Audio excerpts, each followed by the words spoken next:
नमस्कार, आप सभी प्रशिक्षुओं का हमारे इस YouTube चैनल पर स्वागत है।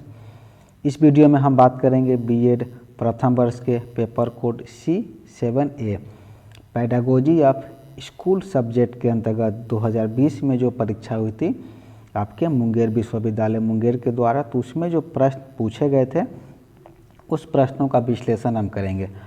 आपका पेपर कोड C7A जो होता है ये जो है आपका 50 नंबर का होता है, जिसमें से आपको 40 नंबर की परीक्षा आपके मुंगेर विश्वविद्यालय मुंगेर के द्वारा आयोजित की जाती है और 10 नंबर आपका आंतरिक होता है, इंटरनल होता है, जो कि आपको आप जहां से बीएड कर रहे हैं उस कॉलेज से आपको प्राप्त होते हैं।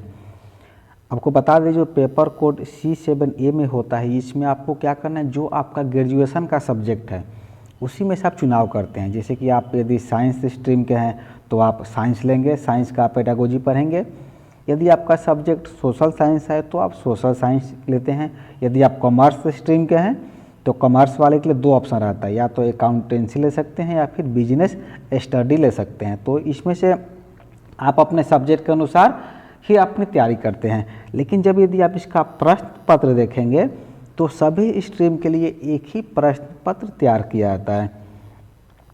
आपको लग रहा होगा एक कैसे तैयार किया जाता है, क्योंकि देखिए प्रश्न तो एक ही रहते हैं लेकिन उत्तर जो है आपको अपने विषय के अनुसार देने होते हैं। तो चलिए हम देखते हैं प्रश्न कैसे कैसे होते हैं।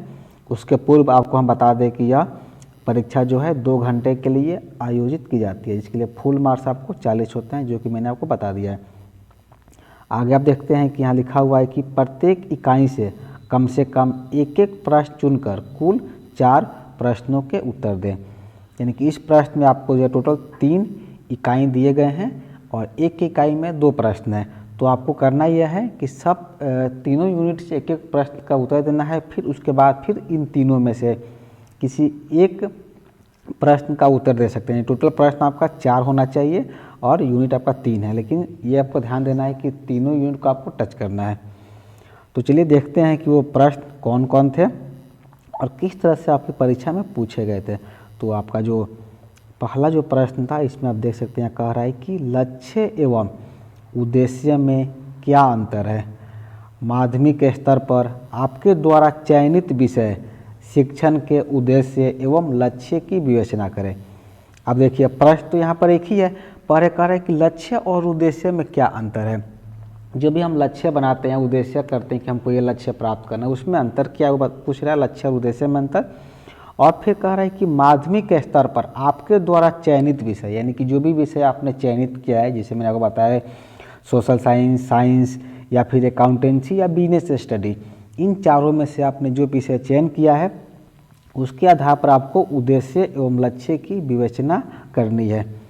प्रश्न संख्या 2 है, आपके द्वारा चयनित विषय शिक्षण के सिद्धांतों एवं शिक्षण सूत्रों का वर्णन करें।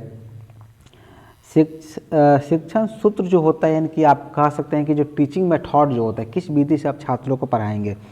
तो ये कह रहा है कि आपने जिस विषय का चयन किया, जो विषय आप लिए हैं, तो उसमें कौन कौन से टीचिंग मेथड का प्रयोग करेंगे, कौन कौन शिक्षण विधियों का प्रयोग करेंगे, उन सभी के बारे में आपको प्रश्न संख्या 2 में पूछा गया था। अगला देखते हैं हम, प्रश्न संख्या 3 में पूछ रहा है, कक्षा 9 के लिए अपनी पसंद की एक पाठ योजना तैयार करें। यानी कि आपको क्या करना है, यहाँ पर लेसन प्लान एक बनाना है। आप सबने लेसन प्लान तैयार किया होगा, तो किस क्लास के लिए, कक्षा 9 के लिए।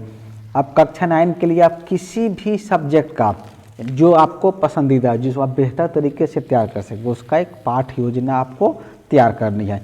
अब ये आप ध्यान रखेंगे कि आपका सब्जेक्ट कौन सा है, आप सोशल साइंस के हैं, साइंस के हैं या फिर कॉमर्स स्ट्रीम के हैं।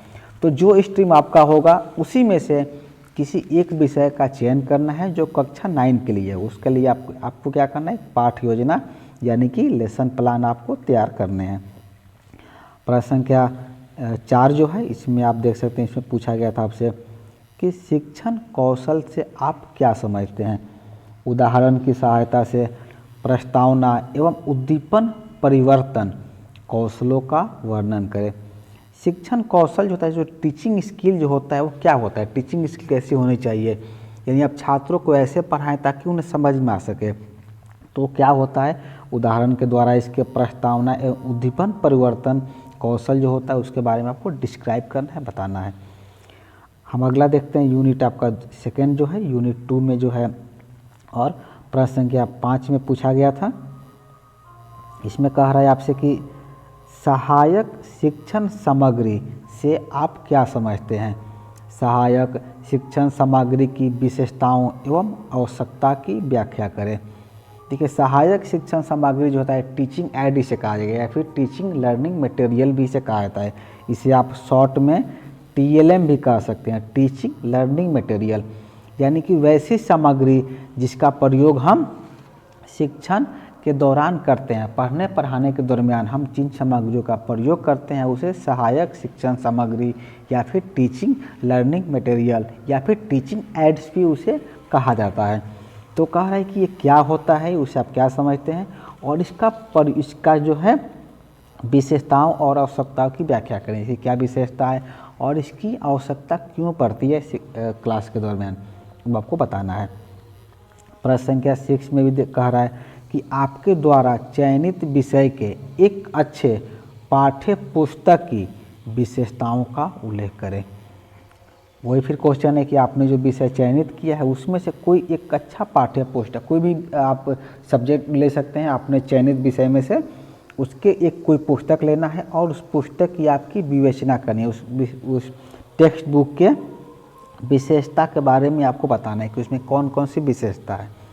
ठीक है, अब हम देखते हैं यूनिट 3 में जो है यूनिट 3 का पहला प्रश्न और प्रश्न संख्या 7 है। इसमें कह रहा है कि मूल्यांकन का क्या अर्थ है, यानी कि इवैल्यूएशन क्या है, इसके उद्देश्य एवं महत्ता की व्याख्या करें। प्रश्न संख्या 8 है। इसमें कह रहा है कि माध्यमिक स्तर पर शिक्षण की किन किन विधियों का प्रयोग किया जाता है। आपके द्वारा चयनित विषय के किन्हीं 2 विधियों के गुण दोषों की विवेचना करें। देखिए, जब हम माध्यमिक स्तर पर यानी कि सेकेंडरी लेवल जब हम शिक्षण का कार्य करते हैं तो उस दरमियान किन किन शिक्षण विधियों का प्रयोग किया जाता है। कई सारे शिक्षण विधियाँ हैं, लेक्चर मेथड है, प्रोजेक्ट विधि है, लेबोरेटरी मेथड है। तो उन सारी विधियों में से आप किन किन शिक्षण विधियों का प्रयोग करते हैं पढ़ाने के लिए, और जो किसी 2 विषय का चयन करना है और उस शिक्षण विधि जो है टीचिंग मेथड के जो है गुण और दोषों की विवेचना करनी है। आप सभी जानते होंगे जितने भी शिक्षण विधियाँ है सभी शिक्षण विधियाँ के कुछ गुण और कुछ दोष होते हैं। तो किसी 2 का चयन करके आप उसके गुण और दोषों की विवेचना आपको प्रश्न संख्या 8 में आपको करनी है। तो ये जो थे आपके कुछ प्रश्न थे जो कि आपके pedagogy of school subject C7A B.Ed प्रथम वर्ष की परीक्षा जो 2020 में हुई थी मुंगेर विश्वविद्यालय मुंगेर के द्वारा, उसमें पूछे गए थे। तो इस वीडियो में इतना ही। वीडियो को पूरा देखने के लिए आपका धन्यवाद।